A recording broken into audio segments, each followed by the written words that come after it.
Hadirin wal hadirat rahimakumullah.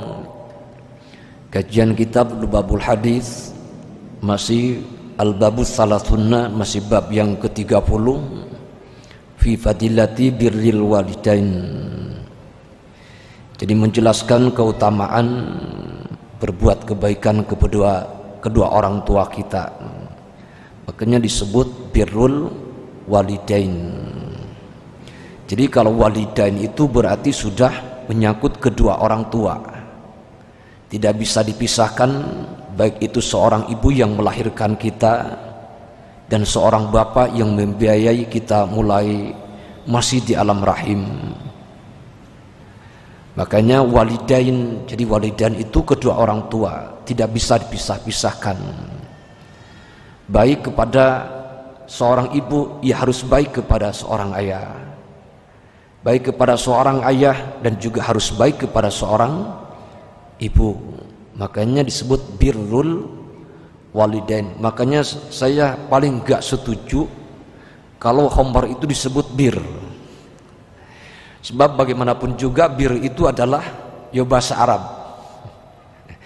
Jadi kalau bir bahasa Arab itu kan kebaikan, sedangkan khamar disebut bir, saya tidak setuju. Tapi boleh jadi bir itu dikatakan baik menurut setan.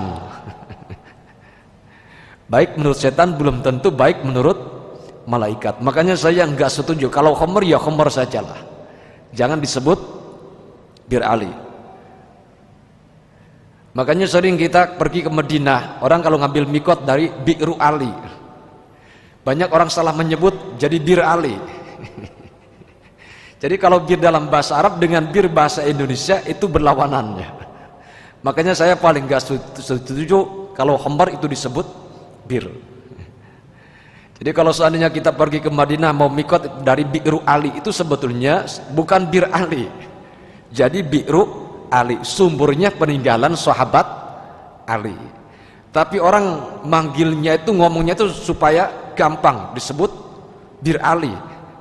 Ya kalau bir dalam bahasa Arab baik, tapi kalau bir bahasa Indonesia apa? Ya mungkin yang dimaksud baik menurut setan, tapi manusia sudah jelas itu minuman itu baik menurut setan, kok diminum? Ya berarti lebih nemen ketimbang. Jadi birrul walidain.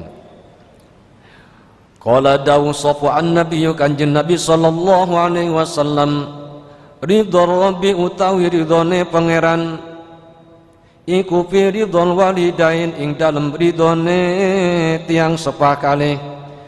Wasutullah utawi bendune Gusti Allah iku fi sutil walidain, ing dalem bendune tiang sepakale. Apa sebab birrul walidain? Itu termasuk tidak ada amal ibadah yang fadilahnya cash, langsung kontan, selain kita melaksanakan birrul walidain. Tidak ada dosa yang siksanya secara cash di dunia, melainkan orang berani kepada kedua orang tua. Apa sebabnya? Secara analogis kita berpikir hati nurani, sak pinter-pinter anak, sak sugih-sugih anak, tetap kita harus hormat patuh kepada kedua orang tua. Apa sebabnya?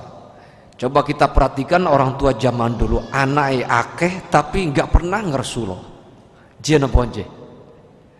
Anaknya akeh jadi kabeh, masya Allah, barokah. Tapi zaman sakmene kok anak kalih wis bingung gak karu-karuan. Makanya kalau kita melihat sahabat Anas bin Malik, masya Allah, sahabat Anas bin Malik itu putra putrinya itu 120 orang. Jadi keberkahan sahabat Anas bin Malik itu 120. Tapi kalau istrinya nggak usah dibahas lah.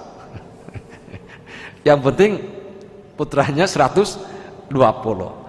Kalau kita melihat keturunan yang punya putra di Indonesia, paling akeh ya kesebelasan. Tapi kalau Anas bin Malik, masya Allah. Makanya kan kalau tafsir itu terkenal dengan tafsir Imam Ibnu Abbas. Tapi kalau keberkahan dalam materi itu keberkahan sahabat Anas bin Malik. Jadi sama-sama periwayat. Kalau Imam Ibnu Abbas itu terkenal dengan tafsirnya, kalau sahabat Anas bin Malik terkenal dengan keberkahan pernikahannya didoakan oleh baginda Rasulullah. Makanya kalau kita diundang ke pernikahan, ya doakan barakallahu laka wa baraka alaikuma wa jama bainakuma fi khair wa bainakum fi syarri wa dhair. Supaya apa? Supaya ketika seorang berumah tangga kita ikut mendoakan, selama rumah tangga itu masih langgeng awet kulon panjenengan ya angsal pahalane. Jadi kembali kepada bahasan, tidak ada amal ibadah yang fadilahnya secara cash di dunia melainkan kita berbuat baik kepada kedua orang tua.